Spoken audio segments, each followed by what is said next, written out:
get in one a certain sense of responsibility in as far as national duty is concerned? Does it give somebody the space within which they can liberate their imaginative power, come up with certain ideas and just resonate with a certain degree of national responsibility?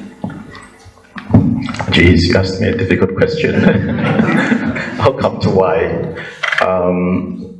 But I think to just step back to what you said earlier, and the way I was raised, this concept of big fish or big whatever is just not one I personally believe in, and I think it's allowed me to freely interact with people from different parts of the world that otherwise typically would be intimidating. I'm going to have to put this on my father because a lot of it sits with him, but in a more polite way, he would basically say, unless they champagne and caviar, they're just human like you, right? And so we all go through a particular journey to get to where we are. I'm a huge fan of Malcolm Gladwell. I don't know how many people here have read Outliers. It's an absolutely fascinating book that I'd encourage everybody to read, young people, older. Many things that have been said here today are touched on by that book. Ultimately, life is about connectivity, because really that's what we're talking about here, whether it's the internet, whether it's friendships, whether it's somebody you meet on a train or whatever it might be that then inspires you. And then of course attached to that is timing. I happened to have joined Pangea just at the right time. An availability came up because somebody had passed away. I had just returned back to Zambia. I'd worked somewhere else briefly and it wasn't for me.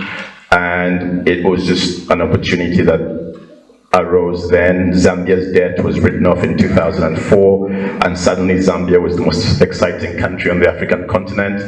And sitting at the helm doing amazing deals was Caesar Siwale, but it was just a function of timing and the ability to have those connectivities. A bit of a story I always tell is that I wanted to do, and Mafia is gonna laugh at this, but I wanted to be a PE teacher. I wanted to do physical education.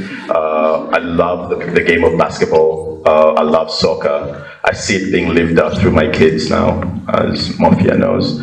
But it's really something I'm passionate about, and probably that's why I'm at my ease dressed like this. I did ask Nishek, I didn't know where he is, he gave me directions, and he said I won't be judged if I had a t-shirt on, so please forgive me.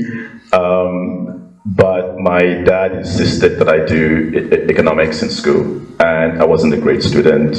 I was hanging out in London, doing the thing that 19 and 20-year-olds do. Won't go into it. And the turning point was, and I always say this, the turning point was on a train, somebody holding a newspaper, and it was Bearings sold for £1, and Bearings Bank, and that was just Siwale and Wendy, they dominate our competitors. They, I mean, trading equals Wendy, ask anybody in the market. And there's no man that can compete. I can't match them with how much they drive that business.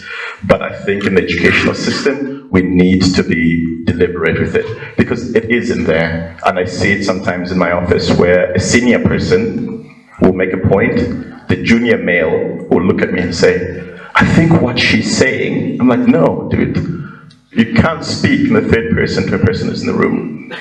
And ask her, and let that person articulate. And there are other elements that are there. There's been a lot of talk about the Employment Act.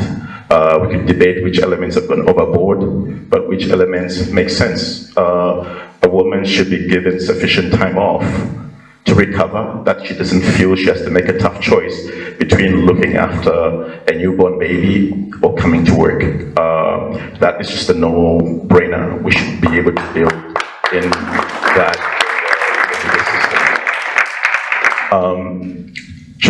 And I know I'm waffling over your question, but So it's the human interaction that has to be built into the educational system, taught at an early age on how young boys interact with their female counterparts, and build that all the way up to university.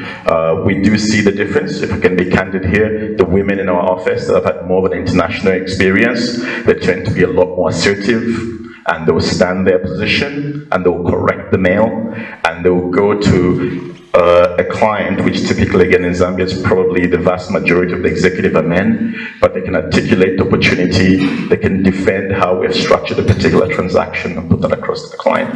I think that's important in Zambia. With the female members of staff, I tend to find that they struggle a little bit more, tend to be a little bit more submissive, subdued, and if the man has said it, you don't want to look as if you're problematic or whatever it might be. And in our industry, that's important. But the big elephant in the room, and it's great we've got Zikta here, I think the other side is we do need an overhaul in our educational system. The South African government was kind enough to ask me to join their, what they call the Financial Services Working Group, and I sit on the South African Fourth Industrial Revolution Committee, and I look at the work we're doing there, and we are so behind. And I fear, I heard somebody talking about McDonald's, if you can pay with a machine. In McDonald's, you already pay with a machine. I literally got back on Thursday from New York. Literally, you live your life with your phone attached to you. You go into a supermarket, you cash yourself out.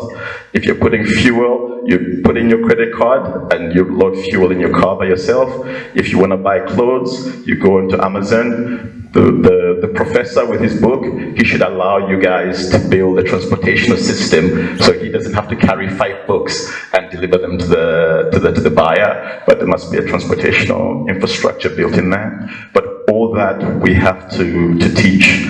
I have a presentation, which I don't have here obviously, which I can share with you, that I did earlier on, and there was one section that talked about exploited versus irrelevance, and that's what's coming. And here we're not just talking about cashiers, we're not talking about fuel attendants. When I look at our own business, we have digitalized how we book transactions and how we link them to international investors. All things being equal, we'll be launching a trading app so you can trade the Lusaka Stock Exchange from your phone. The elements raised here about protection of data, the financial aspects, those are very, very important. You see it in the US, but also the state should not take that data away from businesses, and then the state takes that data and they use it against the citizen. It should be the citizens to hold it. Just one last thing I'll say, on probably linked to education as well, to emphasize the point. We had the CFO of Google in Zambia about 3 years ago, and he made an interesting point. He said, when you sign on Facebook, just by signing on, in that 1 year, Mark Zuckerberg has made 32 cents of you. Just by you being on Facebook. You are the guinea pigs, you are the cows on Facebook. He makes 32 cents because of your connectivities that are there. And every time you post, they learn your habits and what you look for, and then they take that data and they sell it to the marketing companies. So being able to control that and have some, and also indigenize it, localize it, we don't have that in country, is very, very, very important going forward. Otherwise we'll be left behind. Sorry, I've spoken for too long. Thank you. No, it's all right. Thank you so much. Thank you so much, Caesar. I think that's very educative. That's a big round of applause.